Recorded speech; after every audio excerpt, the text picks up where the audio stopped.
नमस्कार, मैं डॉक्टर अमित व्यास। चर्चा का विषय शुक्र का तुला राशि में प्रवेश। देखिए, स्वयं की राशि तुला राशि है शुक्र की, और उसमें प्रवेश करने की वजह से निश्चित रूप से आर्थिक संपन्नता हमारे देश की बढ़ेगी। जो लोग बाग भौतिक सुखों के लिए लालायित हैं, उन सभी सुखों की प्राप्ति भी उन लोगों को होगी। लेकिन किन राशि वाले व्यक्तियों को शुक्र का लाभ मिलेगा, या यूँ कह लीजिए भौतिक सुखों का लाभ मिलेगा, और किन लोगों को शारीरिक रूप से पीड़ाएं आएंगी, उस पर चर्चा करते हैं। सबसे पहले बात करते हैं मेष राशि की। मेष राशि वाले व्यक्तियों के लिए सप्तम भाव में शुक्र की उपस्थिति जहां आपको हर तरफ बेहतरीन सफलता दिलाएगी, वहीं ग्रहों की स्थिति आपके लिए पूरी तरीके से अनुकूल है। अगर आप सरकारी तंत्र में जुड़े हुए हैं या टेंडर से संबंधित व्यापार में जुड़े हुए हैं, तो आपको उत्तरोत्तर लाभ देखने को मिलेगा। और सबसे बड़ी बात है कि आपको ससुराल पक्ष से कोई आर्थिक लाभ होता हुआ इसमें दिखलाई पड़ रहा है। बात कर लेते हैं वृषभ राशि की। वृषभ राशि वाले व्यक्तियों के लिए छठे भाव में शुक्र की उपस्थिति जहां आपको अप्रत्याशित परिणाम देने वाली सिद्ध होगी, वहीं स्वास्थ्य के प्रति आपको चिंतनशील रहने की आवश्यकता है। गुप्त शत्रु आपको परेशान कर सकते हैं, इसीलिए सावचेत रहने की आवश्यकता है। झगड़े, विवाद या कोर्ट कचहरी से संबंधित समस्याएं भी आपके लिए परेशानी का सबब बन सकती है। मगर देशागठन यानी कि विदेश यात्राओं का योग इसमें दिखलाई पड़ रहा है। ससुराल पक्ष से आर्थिक संपन्नता या कोई खुशखबरी आपको सुनने को मिल सकती है। अब बात कर लेते हैं मिथुन राशि की। देखिए, मिथुन राशि वाले व्यक्तियों के लिए पंचम भाव में शुक्र का जो प्रभाव है, आपके लिए एक तरीके से वरदान से कम नहीं साबित होगा।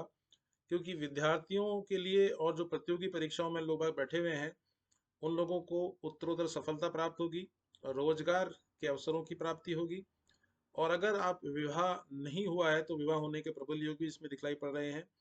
और जिन लोगों के संतान प्राप्ति को लेकर व्यवधान थे, तो अब संतान होने के प्रबल योग भी मिथुन राशि वाले व्यक्तियों के 100% देखे जा रहे हैं इसमें। अब बात करते हैं कर्क राशि की। कर्क राशि का चतुर्थ भाव में शुक्र की उपस्थिति सुखद परिणामों की प्राप्ति कराएगा। माता जी से कोई आर्थिक लाभ की प्राप्ति हो सकती है।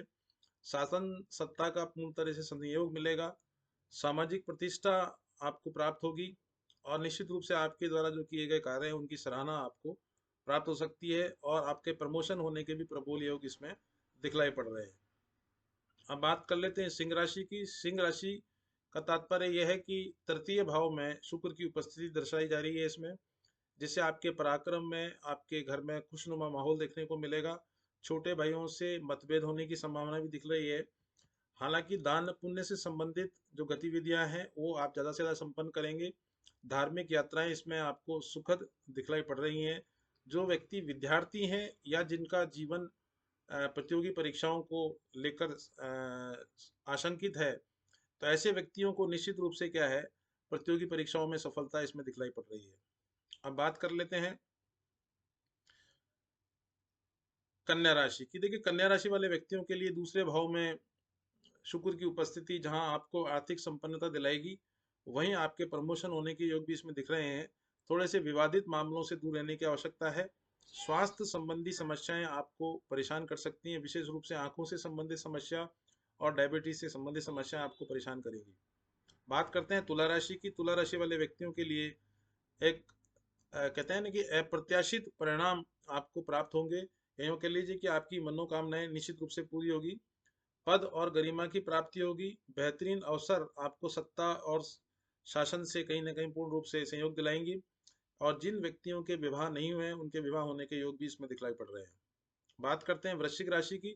वृश्चिक राशि वाले व्यक्तियों के लिए 12वें भाव में शुक्र का जो स्थान है, वो आपको आर्थिक रूप से तो मजबूत करेगा, लेकिन आपकी भागा दौड़ी से आपको आर्थिक खर्च भी इसमें करना पड़ सकता है।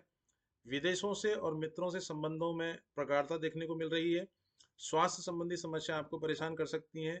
कोर्ट कचहरी या मानसिक परेशानियां आपके विकास की यात्रा को थोड़ा सा अवरुद्ध कर सकती हैं। बात कर लेते हैं धनु राशि की। धनु राशि वाले व्यक्तियों के लिए एकादश भाव में यानी कि लाभ स्थान में शुक्र की उपस्थिति जहां संतान से संबंधित चिंताएं आपके लिए पैदा करेगी, वहीं परिवार के कोई वरिष्ठ सदस्य जो हैं, उनके स्वास्थ्य को लेकर आपके लिए चिंता का विषय बन सकता है। जो पैसा आपने कहीं दिया हुआ था या इन्वेस्ट किया हुआ था उसके वापस आने के योग दिखाई पड़ रहे हैं। और सबसे बड़ी बात है कि जिन लोगों के विवाह नहीं हुआ है, विवाह होने के साथ साथ में संतान के भी योग भी वृश्चिक राशि धनु राशि वाले व्यक्तियों के लिए देखे जा रहे हैं। अब बात कर लेते हैं मकर राशि की। मकर राशि वाले व्यक्तियों के लिए दशम भाव में शुक्र की स्थिति, जहां आपके व्यापार में, आपके औद्योगिक क्षेत्र में आपको सफलता दिलाएगी। वहीं माता पिता के स्वास्थ्य के प्रति थोड़ा चिंतित रहने की आवश्यकता है। जमीन जायदाद से संबंधित मामले जो है वो अच्छे साबित होंगे। जो व्यक्ति इन्वेस्टमेंट करना चाहते हैं शेयर्स में या जमीनों में, उनके लिए सबसे सर्वोत्तम समय साबित होगा। मगर यात्रा के दौरान कोई चोट लग सकती है या स्वास्थ्य से संबंधित समस्याएं आपको परेशान कर सकती हैं। बात कर लेते हैं कुंभ राशि की। कुंभ राशि के लिए नवम भाव में यानी भाग्य स्थान में शुक्र की उपस्थिति, जहां आपके भाग्योदय करने में आपको सफलता दिलाएगी। वहीं आध्यात्मिक दृष्टि से आपके लिए सुखद साबित होने वाला है।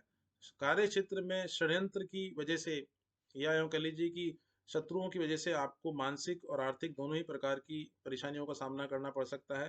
या यूं कह लीजिए कि न्यायिक संबंधी जो समस्याएं हैं वो आपको परेशान कर सकती हैं। और आखिर में अपन बात कर लेते हैं मीन राशि की। देखिए, मीन राशि वाले व्यक्तियों के लिए अष्टम भाव में शुक्र की उपस्थिति, जहां पत्नी के स्वास्थ्य में उतार चढ़ाव का इंडिकेशन दे रही है।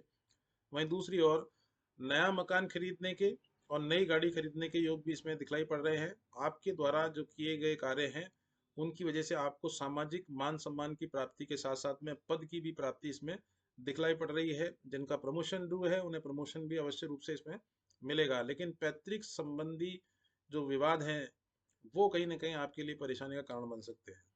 ये तो मैंने बात कही कि शुक्र का जब राशि परिवर्तन होता है तो वो हमारे जीवन पर उसका क्या प्रभाव देखने को मिलता है। चूंकि शुक्र जो है भौतिकता का कारक है, पत्नी का कारक होता है, और वहीं दूसरी ओर घर में शुभ मांगलिक कार्यों का कारक भी शुक्र को माना जाता है। और शुक्र चूंकि अपनी ही राशि में यानी तुला राशि में आए हैं, तो निश्चित रूप से देश की आर्थिक स्थिति तो संपन्न होगी, लेकिन राजनीति में कहीं ना कहीं कुछ उतार चढ़ाव देखने को मिल सकते हैं। या जो उच्च पदस्थ अधिकारी हैं उनकी तरफ से कोई दुखद समाचार सुनने को मिल सकते हैं।